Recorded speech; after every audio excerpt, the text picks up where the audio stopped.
What's up, YouTube peeps and barbecue freaks? Thank you guys for joining me today for another edition of Tito Tuesday. Now, if you're new to my channel, Tito's Tuesday is where you ask a question pertaining to barbecue or whatever you like, and I answer that for you. Now, if you have a question that you would like me to answer, leave it in the comment section below this video, and next week I will answer your question. If you guys are new to my channel and you haven't already, please hit that subscribe button. I would truly appreciate it. And while you're at it, since you're here, give me a thumbs up. I definitely would appreciate that as well. You guys ready? Let's get started. All right, first up on deck, a question from Dwayne Andrews. He asks, what kind of knives do you use to trim your brisket, ribs, chicken, etc.? Good question, Dwayne. I like Dexter Knives. For an example, this here is my brisket knife that I use. Now, I like the serrated edge one. I do have the one exactly like this, but that isn't serrated. I think both work well. The only downside to the other one is that you have to sharpen it a lot more. This one, I don't have to. And when you cook as much as I do and you use your knives as much as I do, it's very easy to dole out the other knife fairly quickly within a couple of months. So I like Dexter products. This one here is 12-inch slicing knife is what I like for my briskets. For ribs, I use still Dexter, but this is what I use here, and it's still serrated. The bottoms, you can see there. This is really great for cutting through that cartilage in your ribs at the end of the cook. So I love this for my ribs. And for chicken, so all my knives are Dexter. I just love Dexter. I think they make a quality product. I think for the price, I mean, you just can't beat it. For chicken, I got a set of Dexter shears here that I use. Along with, I have a couple of bony knives from Dexter that I will use for my chicken. When it comes to trimming, now I use different knives when it comes to trimming raw meat. Let's say a brisket, for example. If I'm just trimming a brisket right out of the package, I like to use the Dexter knife that isn't serrated.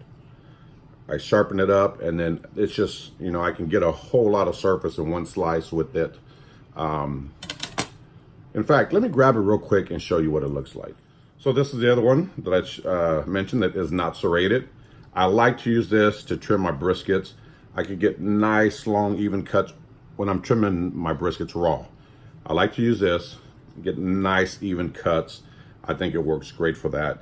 I do have this sharpener here that I use for my knives that is also Dexter. I like the handles are easy to clean. This rubber or plastic handle here, you get a good grip, and it's when it comes to cleaning up, no issues whatsoever. So I like using Dexter products. You saw a couple of knives here. Like I mentioned, I do have a couple of bony knives from Dexter that I will use as well. Again, I think they make a quality product, and for the price, it's just, I mean, you just can't beat it. So I use Dexter products for my when it comes to the knives and tools that I use for my barbecuing. So I hope that answers your question. Next up is a question from Anthony Dawowski. I hope I said that last name right, Anthony. I apologize if I didn't. His question was, with the pit barrel cooker and cooking lots of ribs at one time, how do you check them quickly or spritz them without leaving the lid off too long? I'm hearing the longer you leave the lid off the cooker, the higher the temperature runs on the cooker. That is true, Andrew. If the longer that lid stays off, just like a UDS or ugly drum smoker, the longer you leave that lid off, you're letting a ton of air in there, and that fire does stoke up pretty quickly. What I do is I'll open it up, I'll pull out, depending on how many are in there. In fact, just a few days ago, I had 4 racks of ribs in there, and what I had to do is I'd open the lid, pull out 2 racks, spritz them down, put them back in, close the lid for a second, wait for just a few seconds to make sure that fire died down, open the lid again, spritz the other 2. I've cooked 8 racks at one time, and I'll tell you that was really tough to to make sure that the fire didn't get too out of hand. You just got to be quick with it. You got to know, have the game plan going in, how you're going to do it. So when I did the 8 racks, I lifted the ribs up, spritz it without even pulling the rack up to spritz. I just spritz 1/2 of the rack, or 1/2 of the pit barrel, put the lid back on, waited a few minutes, or I don't know, 15-20 seconds, open it back up, and then spray the other half. But you're right, you cannot leave the lid off because that fire will get going. So you know, sometimes it's open, spritzing, shutting, waiting, open, spritzing again, shutting, waiting. That's just what you have to do when it comes to a pit barrel or a ugly drum smoker kind of pit. So hope that answers your question. All right, next question is from Pickles Barbecue. Brother Charles, what's going on? He says, what's the best idea for knowing a new pit, and how many cooks does it take to master it? Now, I talked about this in last week's video, knowing your pit. And Pickles, Charles, it just varies. It depends on your pit. It can vary from if you're just using like a Weber kettle to an offset smoker. The best way of knowing your pit is to just cook on it. I mean, there's no other alternative to knowing your pit than, firing it up and getting to know the hot spots, getting to know what temp it runs when you have your vents set at, a certain way, whether again it's the pit barrel or an offset or a Weber Smoky Mountain or whatever. The best way to get to know that pit is just to cook on it. I mean, you just got to get out there and cook on it. And I tell you one thing that I did early on is when I was trying to get to know my pits, instead of me going out and buying all the meats, which can be a little pricey, I would just tell people, hey, anybody want me to cook something for them? And let them know, look, I'm gonna cook it my way. But that had them, what that did is it made them buy the meat, so I didn't have to buy it. But I could cook it on my pit, and that was a way for me to cook constantly on my pit and getting to know my pit. So that's a suggestion. And how many cooks does it take to master it? It just depends on the cooker.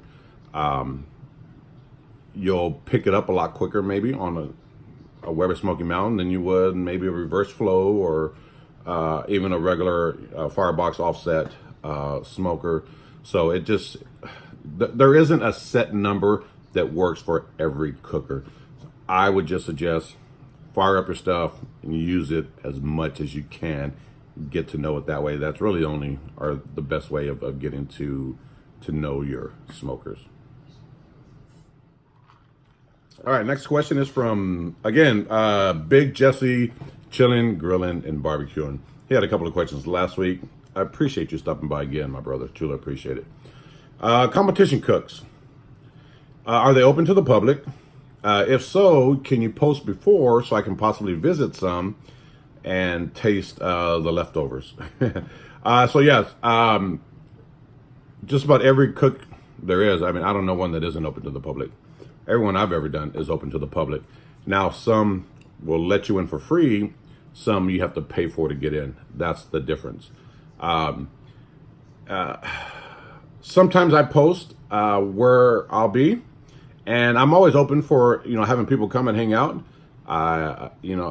Bring a chair, bring your drink of choice, and I'm always open to allowing people to come and hang out. Now, I will say there are times when I'm cooking with other guys that I got to take that into consideration.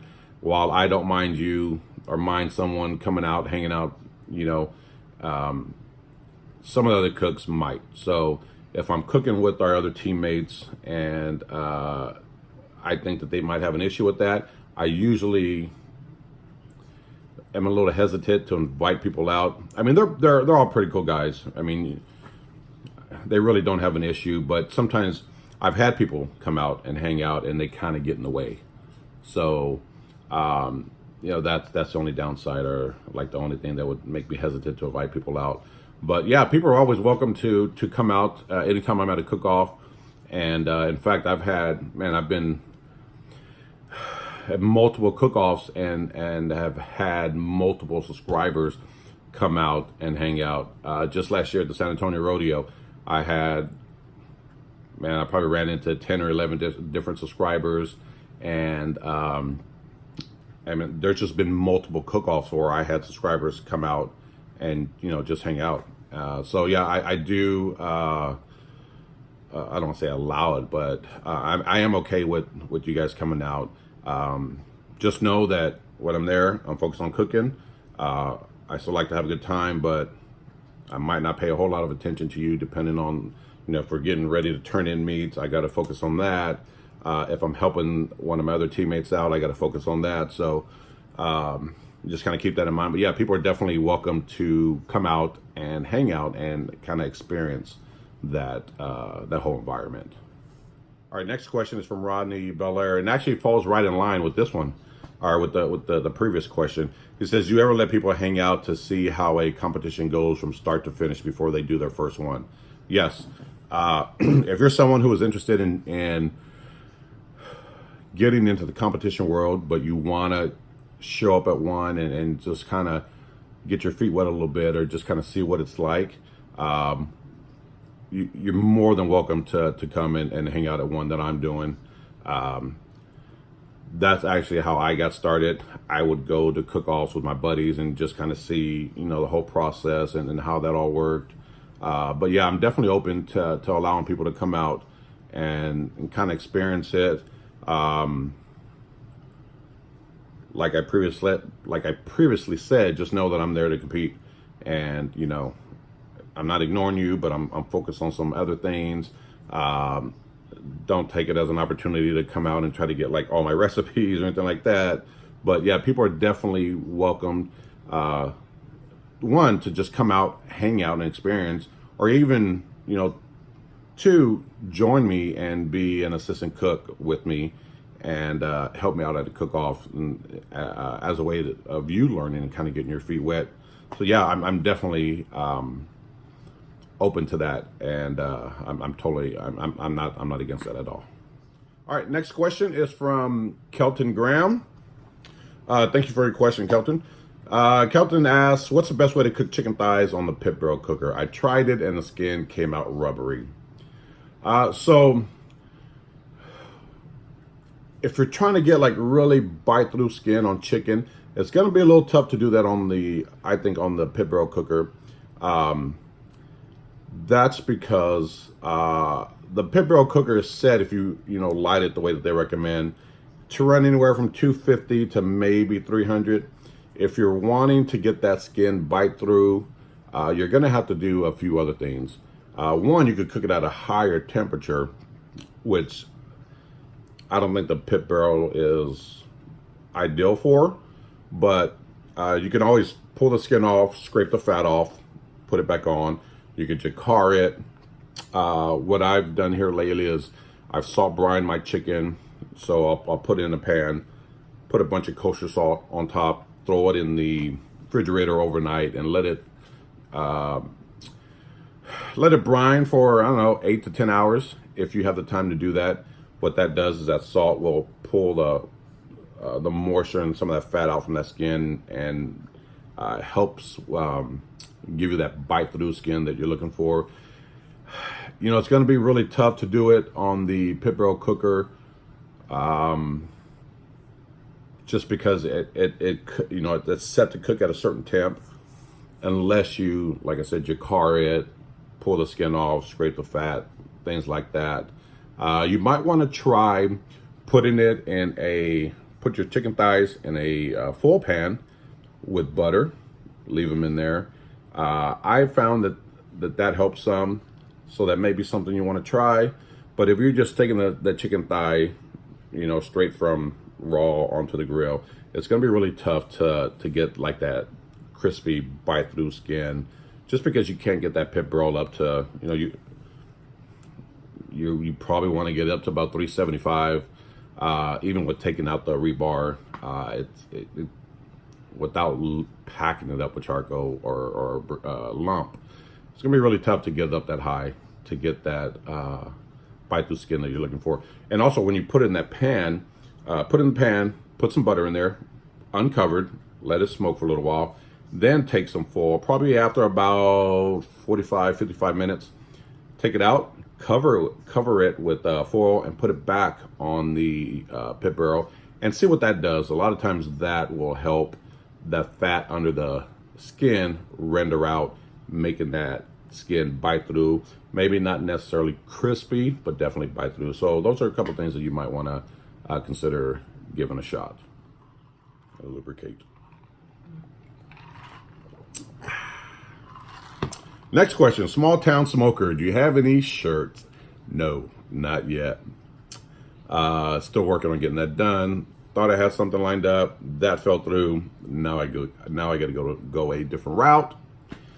So I do not yet, but I am working on it. All right, last question is from Smoking J&M Barbecue. It's a comp question. He asks, when you cut your chicken in halves, is it better to wrap the skin underneath the breast meat or smoke it and just cut it in half with the breast meat or with the chicken meat exposed or the breast meat exposed?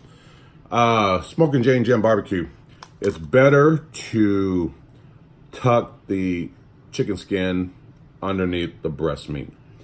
Now there are a couple of ways that you can cook.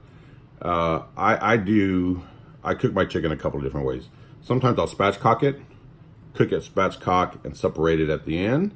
Then I don't worry about having to make sure that skin is underneath.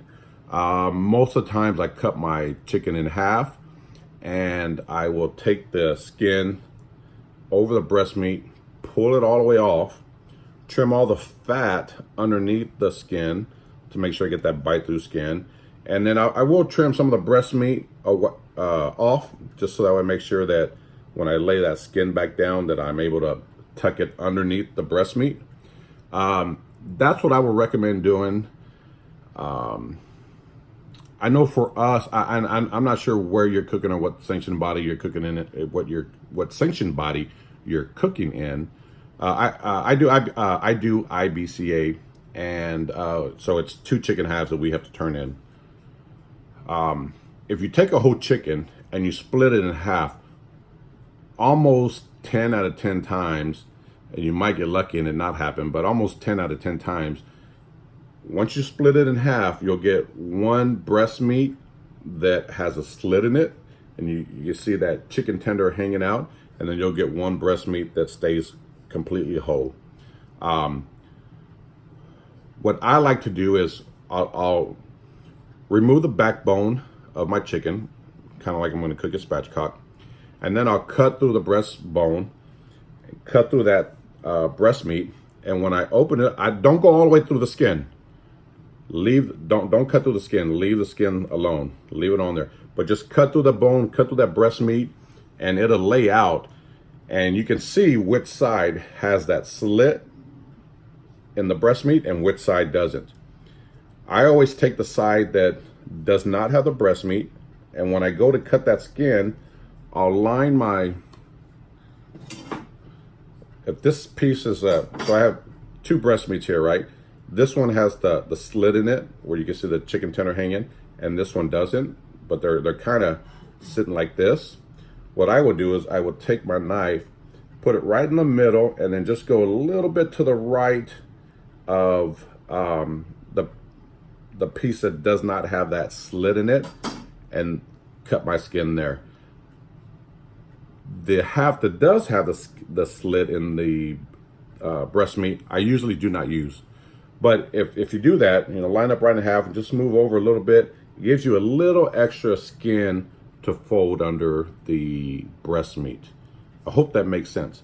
Now, there's a couple of things you could do to, once you pull that skin under, you want to make sure you pin it down. There are a couple of things you could do. I know Walmart sells these little like wire mesh trays that you could put your chicken on, and when you tuck that skin underneath the breast meat, it kind of grips onto that that wire mesh tray and won't come up. I use like these here, and these I actually got from Bill over at Chicken Fried Barbecue, and I'm not 100% sure where he got them from, but you can use a toothpick if you want. When I pull that breast meat, or when I pull that skin over the breast meat, I take these and pin that skin down into the breast meat so it holds the skin down. That's, you know, something else that you can do. I dropped one. Or again, like I said, use a toothpick. Some of you have seen previous videos where I took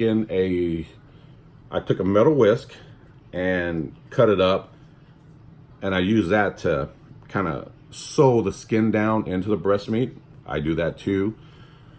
Find some way to pin that skin down though. You don't want to just leave the skin kind of hanging over the chicken. You want to make sure you pin it down some way, because what's going to happen is, if this is your breast meat here, you know, when you pull that skin over, as it cooks, that skin is just going to kind of curl back up. So you want to make sure that you pin it down some way down here at the bottom with, again, a toothpick, something like this, whatever you could find. I would suggest doing that, but I would not just leave the skin on there and leave the meat exposed. What's going to happen is you're going to have part of that breast meat that dries out if you do that. So you want to make sure you keep that skin over it to kind of help protect the meat. So I hope that answered your question. All right, guys, that is all the questions I have this week. Again, if you have a question that you would like me to answer, leave it in the comment section below in this video, and I will answer it in next week's Tito Tuesday. Thank you guys for stopping by. I truly, truly appreciate it. I will see you guys next time. Take care.